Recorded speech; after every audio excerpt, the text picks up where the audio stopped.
My parents gave my $1 million restaurant to my brother while I was still wearing the apron I had used to save it. Not after a meeting, not after asking me, not after giving me the respect of a private conversation. They did it in the middle of dinner service, while the dining room was full, while guests were eating the food I had created, while my staff was moving fast under warm lights, while the kitchen was alive with the sound of pans, knives, orders, steam, and pressure.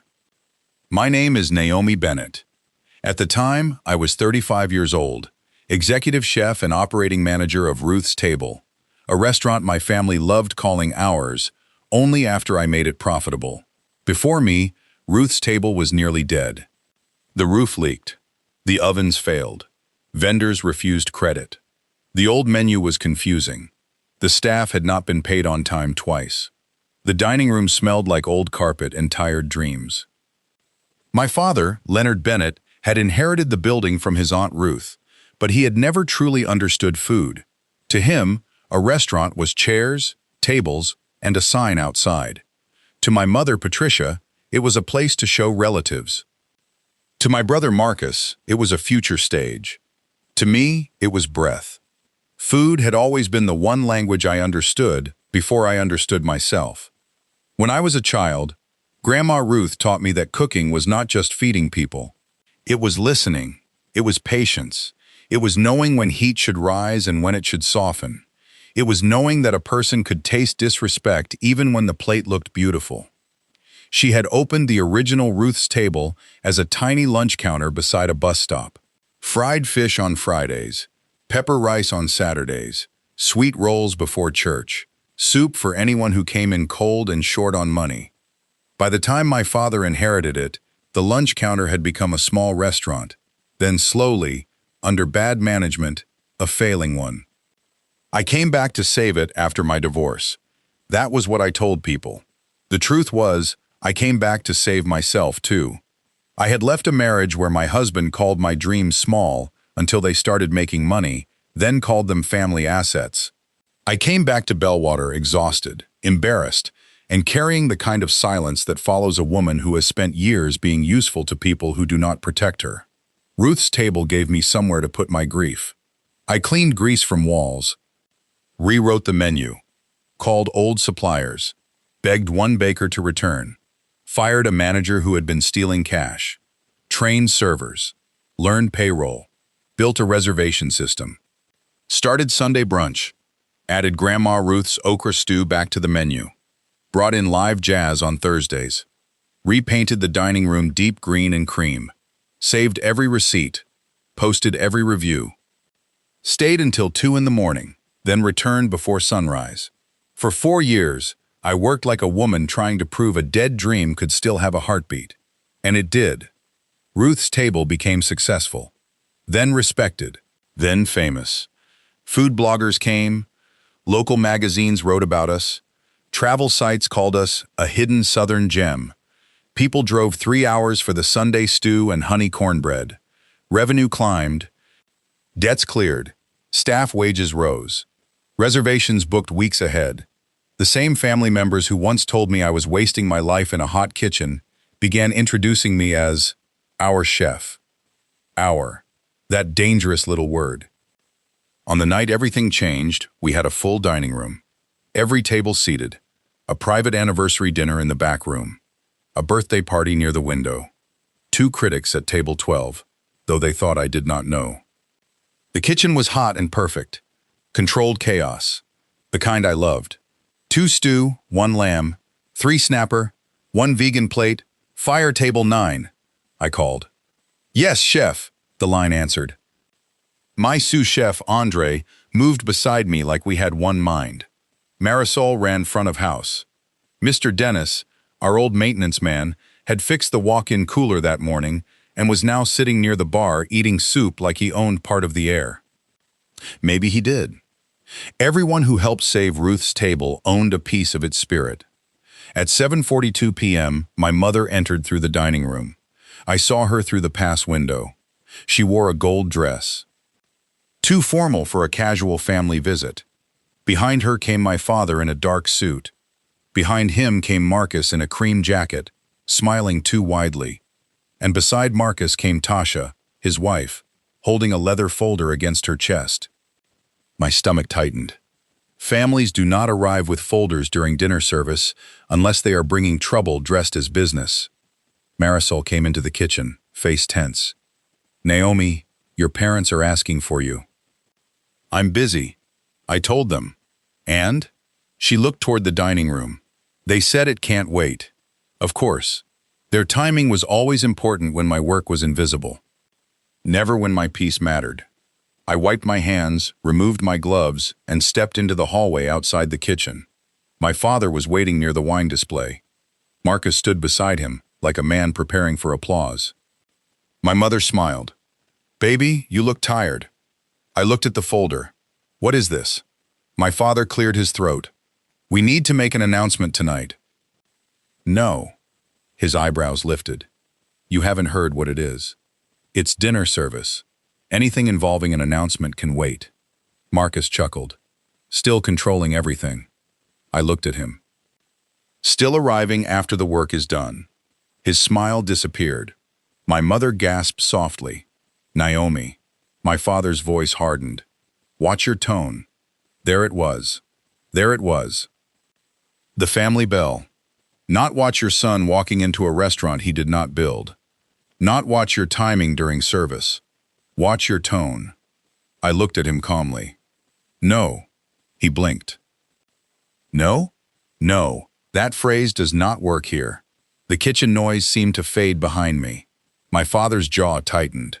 "Naomi, your mother and I have decided to transfer majority control of Ruth's table to Marcus." For 1 second, I did not understand the words. Not because they were complicated, because they were impossible. Transfer what? Marcus stepped forward. "The restaurant." I stared at him. "The restaurant?" He nodded, trying to look humble and failing. "Dad thinks it is time for new leadership, expansion, brand growth, franchising. You'll still be chef, obviously." Obviously. The word nearly made me laugh. Obviously, I would stay in the kitchen. Obviously, I would keep cooking. Obviously, I would keep training staff, fixing menus, handling vendors, calming guests, and carrying the soul of a place they had just handed to the man who only wanted the title. My mother rushed in. "Baby, this is good for everyone. Marcus has connections. He can take Ruth's table national." "National?" I repeated. Marcus smiled again. "Modern soul cuisine, packaged sauces, frozen meals, airport locations. Maybe a celebrity investor." I looked at him. "You have not worked one full shift here in 4 years. I don't need to flip fish to understand business." "No," I said, "but you need to understand business to understand business." His face flushed. My father opened the folder. "The papers are signed." The hallway tilted. "What papers?" "Bennett Dining Holdings now gives Marcus managing partner authority and majority voting control." My chest went cold. Bennett Dining Holdings.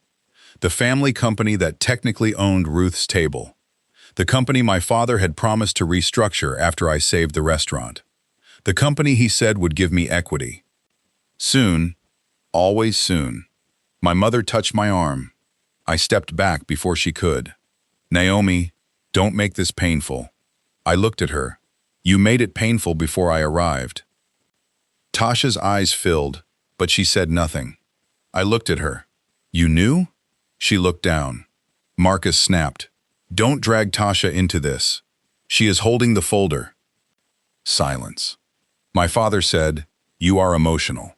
That is exactly why Marcus is better positioned to lead growth." That one landed deep. Emotional. The word men use when a woman reacts to being robbed. I turned and looked through the dining room. Guests were laughing softly. Servers moved between tables. A candle flickered beside a bowl of stew that had taken 6 hours to make. My food. My systems. My staff. My grandmother's name. My family had waited until the restaurant was full, alive, valuable, and praised. Then they handed it to Marcus. My father continued. "You will remain executive chef. Marcus wants you to train him on operations over the next 90 days. Marcus smiled slightly. That smile. The same smile he had when we were children, and my mother gave him the bigger slice of cake because he cried louder. The same smile from every family meeting where my sacrifice was already decided. I looked down at my apron. It was stained with sauce, flour, and heat. Then I slowly untied it. My mother frowned. Naomi? I folded it once, then placed it on the small service table beside the wine display. My father's face changed. What are you doing? I took the keys from my pocket. Front door, back door, office, dry storage, wine cabinet, walk-in cooler, cash room, roof access, Grandma Ruth's old lunch counter drawer key, though the drawer no longer existed. I placed them on top of the folded apron, one by one. Click, click, click. The sound felt louder than the dining room. Marcus's smile faded. Come on, Naomi, don't be dramatic.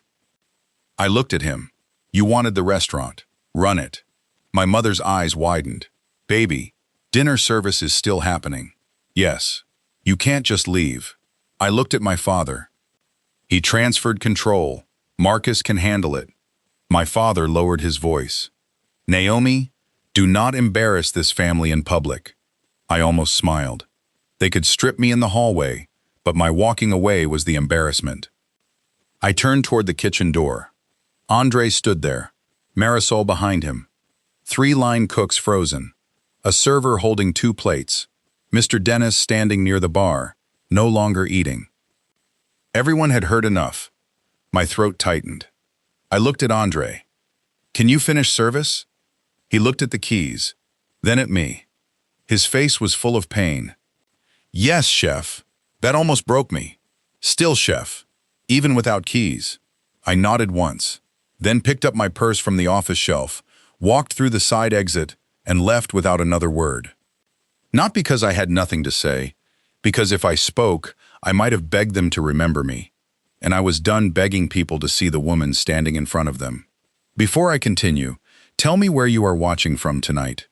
And if your family has ever taken what you built and still expected you to stay behind to keep it alive, stay with this story. Because they thought I walked out empty-handed. They had no idea I left with every recipe, every system, every loyal person, and every lesson that made Ruth's table worth taking. I cried in my car behind the restaurant. Not loudly at first. Just silent tears while the kitchen fans hummed above me, and guests laughed on the other side of the wall. Then the real crying came. Heavy. Ugly. Full body. The kind you do when your heart finally admits it has been betrayed by people you kept defending. I looked through the windshield at the alley door. For 4 years, I had entered through that door before sunrise. I had carried produce through it, carried broken trays, carried staff complaints, carried fear during the slow months, carried hope when the first review called us excellent. Now I sat outside like a stranger. My phone rang. Grace? I answered but could not speak. What happened? She asked. I tried. Only one sentence came out. They gave it to Marcus. Grace went silent. Then she said, Where are you? Behind the restaurant. Do not go back inside. I left my apron. Good. Let the betrayal wear it. I laughed through tears. She continued, Did you sign anything? No. Did they show documents? Yes. Did you photograph them? No. Naomi, I was in shock. Okay. Shock is allowed for 10 minutes. Then we move. That was Grace. She could hold you and organize a war in the same breath. Vivian Hart, my lawyer, joined the call 15 minutes later. Grace had already contacted her. Vivian asked exact questions. Who signed? What entity? What percentage? What title? What role offered to me? Did they claim I agreed? Did I give verbal consent? Were my recipes assigned? Were my systems assigned? Did the company own my personal brand work? Had I been paid as employee, contractor, or manager?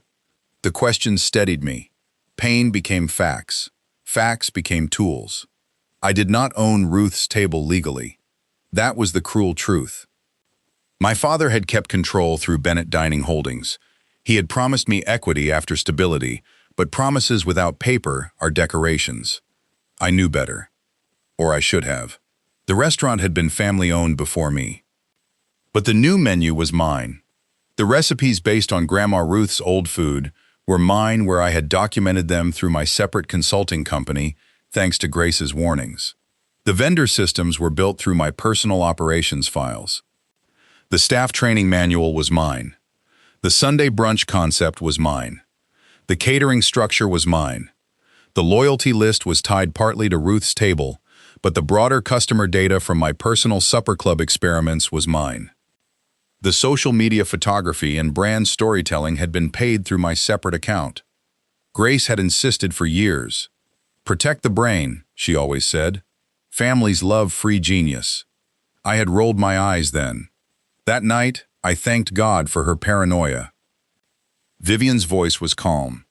"Naomi, you may have lost the building. You have not lost your intellectual property or your professional network.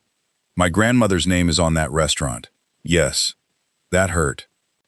But Ruth's legacy is not trapped under a sign controlled by Marcus." I closed my eyes. I wanted to believe that. I was not ready. The next morning, Marcus called. I did not answer. Then he texted, "Need the supplier password." Then, "Andre says you changed the prep schedule system. Send it." Then, "Don't be petty. Staff is confused." Then my father, "You proved your point. Come back before the weekend rush." Then my mother, "Baby, your brother is overwhelmed. Please don't let Ruth's table suffer because of anger." I stared at the message. Your brother is overwhelmed. Not my daughter has been betrayed. Not we are sorry. Not we moved wrongly. Marcus was overwhelmed. Always. I replied to none of them. Vivian replied formally. All use of Naomi Bennett's proprietary recipes, training materials, operational templates, vendor strategies, photography, and customer outreach systems beyond existing restaurant records would require written permission. Marcus called that theft. Grace said he stole a restaurant and is now offended the manual didn't come gift-wrapped. By day 3, Ruth's table was already wobbling. Not collapsing. Not yet. But wobbling. Marcus changed the reservation schedule without understanding table flow. He overbooked Friday night. He reduced prep labor to save costs. He ordered cheaper fish. He replaced the honey cornbread supplier with frozen rolls. Frozen rolls. At Ruth's table. Mr. Dennis later told me Grandma Ruth's portrait nearly jumped off the wall. The first bad review came Saturday. Food not like before. Service confused. Something changed. Then another. Ruth's table lost its warmth. Then another. New manager walking around talking loudly while staff looked stressed. By the next week, Andre quit. Marisol quit. 2 servers left. The pastry chef left after Marcus told her desserts needed more viral energy. Mr. Dennis stayed longer because he loved the building, but even he called me one night. "Miss Naomi," he said, voice low, "this place don't know its own name no more." That broke me. "I'm sorry.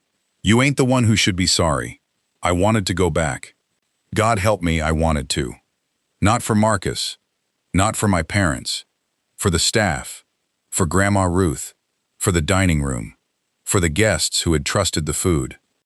But Grace came over with takeout, sat across from me, and said, "If you save it now, they will learn that they can steal the crown and keep the queen in the kitchen." I hated that sentence, because it was true. So I stayed away. Not passive. Building. At first, I did not know what to build. Then Aunt Linda called. Aunt Linda was Grandma Ruth's closest friend and had a mouth sharpened by age and righteousness. "I heard Leonard gave the restaurant to Marcus," she said. Yes. Ruth would have thrown a pot. I laughed for the first time in days. She would. "What are you cooking now?" "Nothing." "Good. Rest one day. Cry one day. On the 3rd day, open your own table." I sat up. What? Baby, Ruth's table was never the chairs. It was the food, the hands, the welcome, the truth. Marcus can have the sign if he wants. You take the flame. You take the flame. That line woke something in me. The next morning, I called Grace. I want to start again. She said, finally. I already made 3 budget models. Grace. What? I grieve in spreadsheets. We began small. Not a restaurant. A supper club, private dinners, pop-up events, farmhouse meals, catering for people who wanted soul, not status. I named it. Naomi's Table. Grace said the name was too simple. Vivian said simple names are hard to steal. I liked that. Our first dinner was held in Aunt Linda's backyard under string lights. 30 people. A borrowed tent. Mismatched chairs. Andre on the line. Marisol greeting guests. The pastry chef making lemon cake in Aunt Linda's kitchen. Mr. Dennis fixing a loose outdoor light while pretending he was not part of the team. The menu was simple. Okra stew, honey cornbread, charred snapper, pepper rice, roasted greens, coconut bread pudding, food that did not need gold plates to be worthy. I wore a plain black apron. No logo, no title, just my hands. Before service, I stood behind the tent and cried. Andre found me. Chef? I'm okay. No, you're not. No. He nodded. Good. Cook anyway. So I did. That night, people ate quietly at first, then loudly, then emotionally. One woman cried over the stew because it reminded her of her grandmother. A man asked for the cornbread recipe and accepted defeat when I smiled. A food blogger posted a single photo with the caption, Naomi Bennett is back and the food has a soul again. By morning, my phone would not stop buzzing. Naomi's Table sold out the next 4 pop-ups in 6 hours. Then a local farm offered us space for a monthly dinner. Then a boutique hotel asked for a residency. Then a wedding planner begged for exclusive catering. Then a food magazine called. Meanwhile, Ruth's Table continued sliding. Marcus added neon signs. He introduced small plate fusion nights. He changed Grandma Ruth's stew into deconstructed okra essence. People hated it. I almost felt sorry for him. Almost. My mother called often. I rarely answered. When I did, she cried. Baby, the restaurant is losing bookings. I know. Can you just come for one weekend? No. Your brother needs guidance. He needed humility before guidance. She went silent, then whispered, I miss your food. That one hurt. Then you should have respected the person making it. I hung up. 6 months after I walked out, Naomi's Table opened its first permanent location. Not large. 80 seats. Open kitchen. Wooden tables. Warm lights. A wall of family recipes, but only the ones that belong to love, not entitlement. I did not use Grandma Ruth's restaurant name, but I placed her photo near the entrance. Under it. She taught me to feed people without letting them eat me alive. Grace said that was aggressive hospitality. I said it was accurate. Opening night was electric. Guests lined outside. Andre led the kitchen. Marisol ran the floor. Mr. Dennis had inspected every light, pipe, and hinge. Vivian sat at table 1, because Grace said legal protection deserved a good view. Aunt Linda blessed the kitchen with prayer, salt, and one warning. No foolishness enters where food is honest. I agreed. The reviews were immediate. Naomi's Table is everything Ruth's Table used to be and more. The food carries memory without being trapped by it. A powerful return from Chef Naomi Bennett. Best New Restaurant of the Year. Within a year, we opened a second location. Not because we rushed, because demand pulled us forward. By year 2, we launched bottled sauces. By year 3, frozen meals done properly, not Marcus's cheap fantasy. By year 4, we had restaurants in 5 cities. By year 5, a hotel partnership. By year 6, a cooking academy. By year 7, Naomi's Table Hospitality Group became a national brand. Not fast food. Not soulless franchising. Careful expansion. Training. Quality control. Fair wages. Ownership pathways for chefs. Supplier partnerships with small farmers. Kitchen leadership for women who had been hidden in family businesses. By then, people called it an empire. I did not use that word at first. It felt too big, too shiny, too easy to misunderstand. Then Grace said, "Naomi, empire does not have to mean conquest. It can mean territory where your values rule." I accepted that.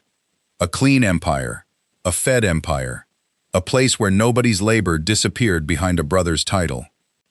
Ruth's Table closed in the 5th year. Not with scandal, with quiet debt. Marcus sold what remained of the brand rights for almost nothing. The building went into receivership. When I heard, I sat alone in my office for a long time. I thought I would feel victory. I did not. I felt grief. Because no matter what they had done, that building had once held Grandma Ruth's name. I called Aunt Linda. "It closed," I said. I heard. I thought I would be happy. "You are not cruel enough for that. I wanted it to survive." "I know." She paused. "Do you want the building back?" I closed my eyes. The question had been waiting inside me. Yes. Buying Ruth's Table back was not emotional. Not on paper. It was cold numbers, debt cleanup, legal review, real estate valuation, brand confusion, structural inspection, vendor liens, licensing, and negotiations with people who suddenly realized the woman they pushed out could now afford to buy the whole story. My parents did not own much of it anymore. Marcus had lost control piece by piece. That made it easier legally, harder emotionally. Vivian handled the acquisition. Grace negotiated like a woman who had personally been offended by every foolish decision made in the building. 3 months later, Naomi's Table Hospitality Group purchased the original Ruth's Table building. I did not tell my family until after closing. I walked into the building with Grace, Vivian, Aunt Linda, Andre, Marisol, and Mr. Dennis. Dust sat on the tables. The walls were marked from Marcus's failed neon decorations. The kitchen needed repairs. Grandma Ruth's old portrait was missing. That made my chest tighten. "Where is it?" I whispered. Mr. Dennis cleared his throat. "I kept it." I turned. He looked embarrassed. "When things got bad, I took it home. Didn't want it left here." I walked to him and hugged him hard. "Thank you." He patted my back. Couldn't let Miss Ruth watch foolishness forever. We restored the building. Not as the main restaurant, as the Ruth Bennett Culinary School and Business Academy. A place for women, single parents, young chefs, and family business workers to learn cooking, operations, contracts, ownership, pricing, payroll, food safety, branding, and most importantly, how not to let relatives eat their labor. The old dining room became a training hall. The kitchen became a teaching kitchen. The back office, where papers had stolen me out, became the equity room. On the wall, we placed 3 framed objects: my old apron, the key ring I turned in, and Grandma Ruth's portrait. Under them, a brass plaque read, "They took the restaurant. She kept the fire." Grace wrote that. I did not argue. She was right. My parents came to the opening ceremony. They had asked permission first. That mattered. My mother wore a simple blue dress. My father looked smaller than he used to. Marcus came too, standing near the back. No cream jacket, no performance. Just a tired man trying to look at the place where his pride had burned down so many people's work. Before the ribbon cutting, my father asked to speak privately. We stood in the old side hallway where he had told me the transfer was signed.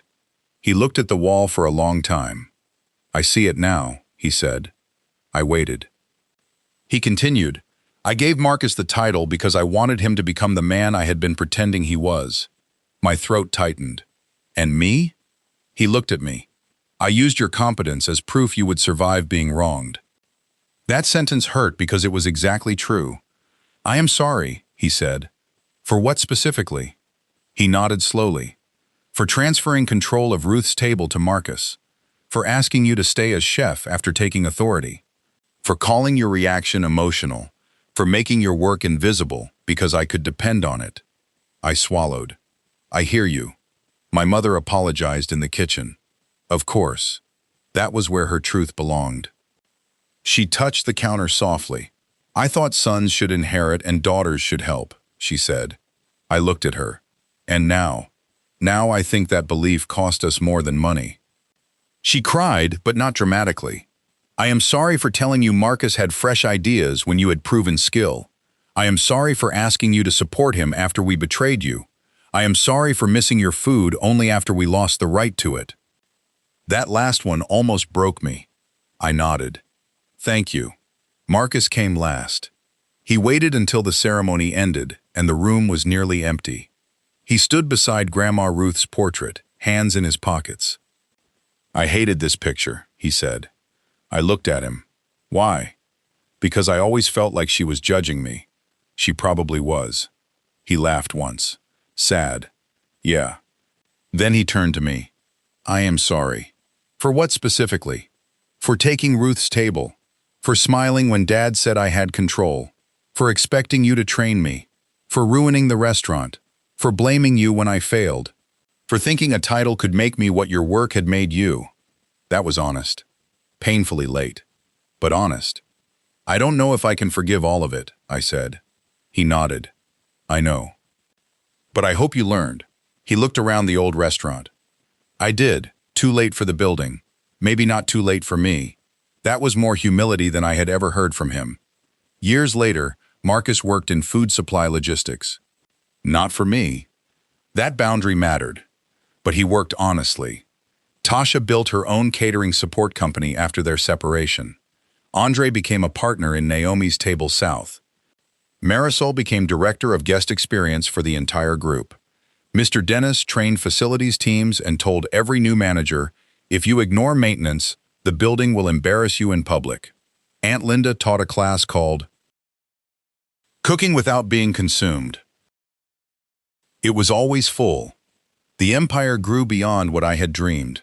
Restaurants, sauces, training programs, books, a hospitality fund, a women's ownership accelerator, a scholarship for daughters in family businesses. But the heart of it remained simple. A table where no one's labor disappeared. A kitchen where respect was part of the recipe. A business where keys were earned, not handed to the loudest son.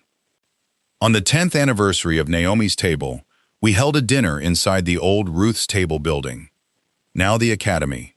The room was full of women who had started businesses after being pushed aside. One had opened a bakery after her family gave the original shop to her brother. One had started a farm collective after her father said land management was men's work. One had become a restaurant owner after being told she was only good for the kitchen.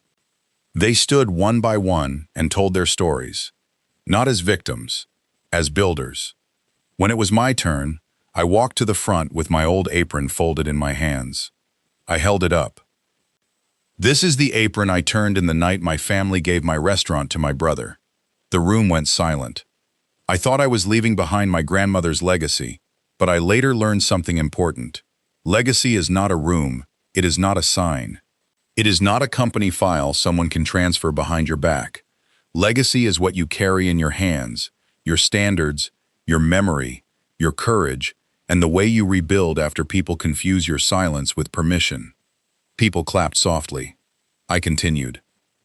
If they take your keys, check what they did not take. Your skill, your recipes, your relationships, your discipline, your eye, your taste, your systems, your name. Sometimes losing the building is how you discover you were never meant to serve inside someone else's walls. My mother cried in the second row. My father held her hand. Marcus looked down. Grace smiled at me from table 1. Vivian lifted her glass. Grandma Ruth's portrait watched from the wall, her eyes sharp as ever. For a moment, I felt the whole road behind me. The hot kitchen, the keys on the apron, the silent walkout, the backyard supper club, the first review, the first location. The expansion, the academy, the empire. And I finally understood that the night I left without a word was not weakness. It was trust. Trust that the work in me was bigger than the place they took. My parents transferred my $1 million restaurant to my brother, so I left without a word and built an empire. People love the dramatic part.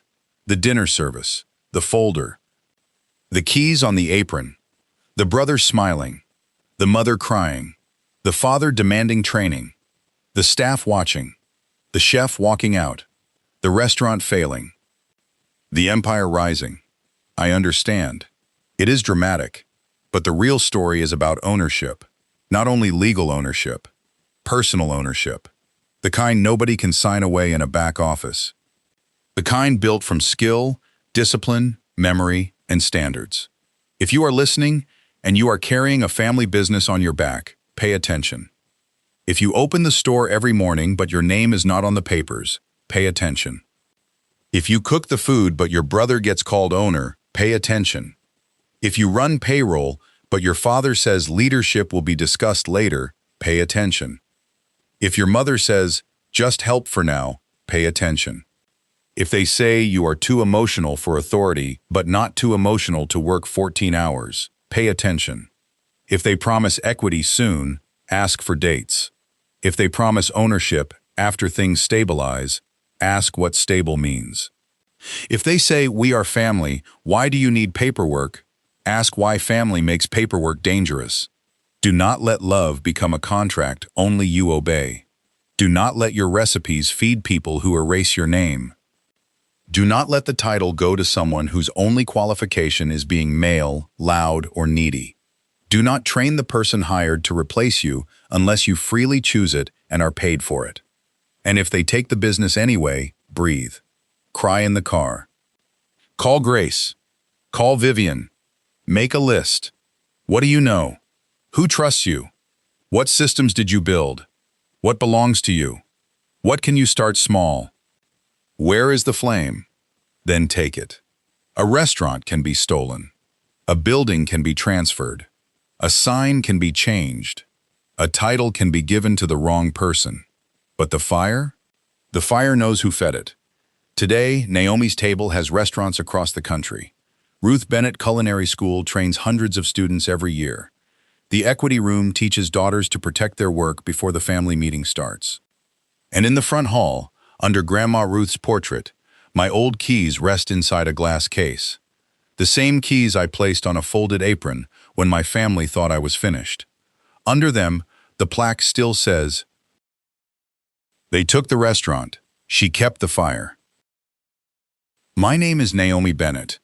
They gave my restaurant to my brother. I left without a word. Then I built an empire so wide, so warm, and so rooted in truth that no one could ever again mistake my silence for surrender.